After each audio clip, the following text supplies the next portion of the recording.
Assalamualaikum warahmatullahi wabarakatuh. Kembali lagi bersama saya, Miskah Mansur.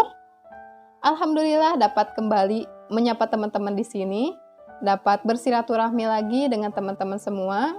Di video kali ini saya akan men-share salah satu pertanyaan dari teman-teman, dan ini adalah pertanyaan seputar amalan sholawat. Sebelumnya saya sudah menjawab sesi pertanyaan di sini, di video ini. Silakan teman-teman untuk bisa tonton video ini. Tapi yang jadi menarik di sini, pertanyaannya kira-kira seperti ini. Sholawat apa sih yang harus kita baca yang sesuai dengan hajat kita? Seperti itu.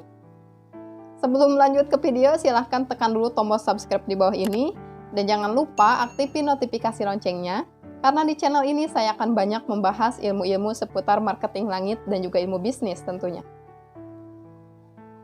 Teman-teman, mungkin teman-teman sudah banyak mengetahui tentang keajaiban dari sholawat.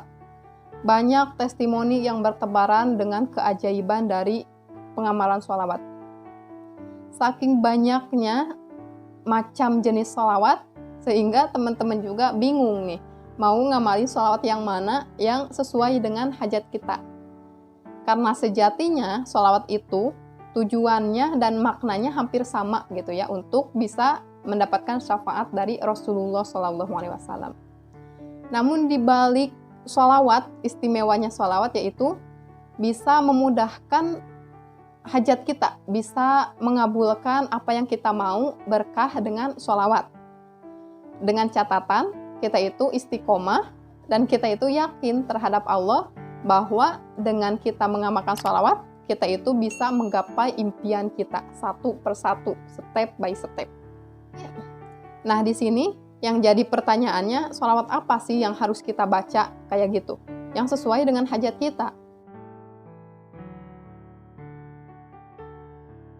Sholawat itu kan banyak ya, ada sholawat Ibrahimiyah, ada sholawat Nariyah, ada sholawat Fatih, ada sholawat Tibil Qulub, ada sholawat Syajaratun Nukun, ada sholawat Jibril, dan banyak lagi ya teman-teman untuk sholawat.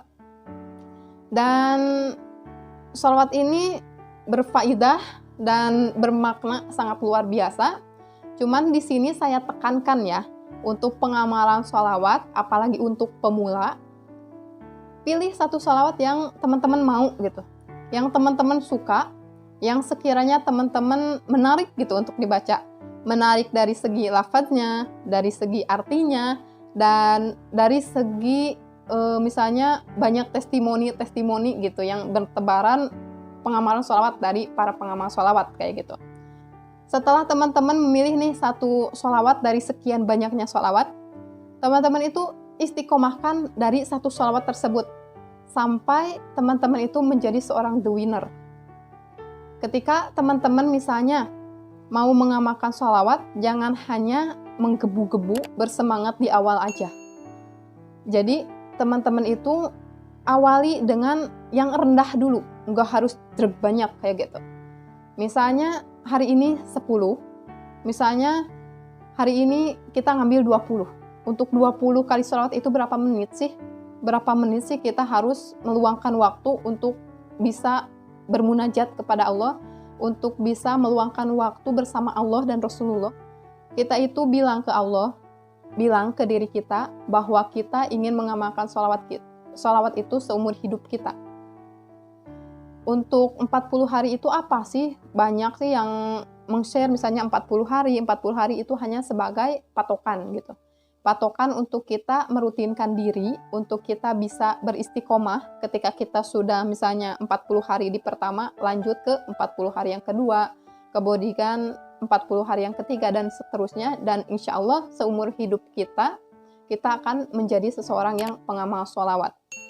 Dan ketika kita misalnya nih, sudah mengamalkan sholawat misalnya 40 hari, 1 bulan, 2 bulan, ketika kita 1 hari aja tidak mengamalkan sholawat, hidup kita itu kayak ada yang kurang gitu.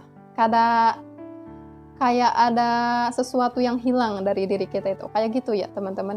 Jadi untuk teman-teman nih, mau ngamalin sholawat itu jangan hanya semangat di awalnya kayak gitu, menggebu-gebu di awalnya. Tapi menyerah di tengah jalan. Jangan seperti itu ya teman-teman. Saya saranin jadilah seorang the winner dari pengamalan sholawat.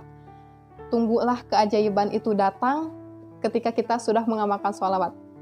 Yang menjadi tugas kita ketika kita mau misalnya hajat kita terkabul, mau kemauan kita mau Allah kabulkan, kita itu tinggal bilang ke Allah apa mau kita, kemudian lepaskan, titipkan ke Allah apa mau kita, apa hajat kita itu titipkan ke Allah. Yang jadi tugas kita hanya berikhtiar, sholawatnya dikencengin, sedekahnya dibanyakin, tambah lagi dengan sholat malamnya, tambah lagi dengan sholat duhanya, tambah lagi dengan puasanya, hajar terus, deketin Allah terus. Ketika kita udah deket sama Allah, ketika Allah udah cinta sama kita, ketika Allah sudah ridho kepada kita, apapun yang kita mau, apapun yang kita inginkan, tidak ada yang tidak mungkin Allah kasih kepada kita. Nikmatnya menjadi hamba Allah itu seperti itu. Sejatinya manusia itu banyak melakukan kesalahan, banyak melakukan dosa, makanya ada pengamalan sholawat ini salah satu jalan pintas untuk kita meraih ampunan Allah Subhanahu wa Ta'ala. Kita itu jangan muluk-muluk deh, mau hajat kita terkabul duluan, tapi dosa kita banyak. Ya tidak mungkin ya teman-teman, karena Allah itu mau kita itu bersih dulu, kita itu dicuci dulu sama Allah, kita itu ditimpa dulu musibah, kita itu ditimpa dulu ujian sama Allah. Itu untuk apa? Untuk membersihkan diri kita, agar ketika kita waktunya mendapat keajaiban Allah, kita itu udah dalam keadaan yang bersih. Dan insya Allah kita akan menjadi salah satu hamba pilihan Allah yang senantiasa taat kepada Allah Subhanahu wa Ta'ala. Mungkin gitu ya teman-teman untuk pertanyaan yang sudah tadi ditanyakan, jawabannya mudah-mudahan dipahami. Dan untuk teman-teman yang masih ragu nih, masih banyak pertanyaan, silahkan untuk bisa DM ke Instagram saya atau bisa masuk ke via WhatsApp di nomor saya. Mungkin dicukupkan sekian ya di video kali ini. Sampai bertemu di video selanjutnya. Assalamualaikum warahmatullahi wabarakatuh.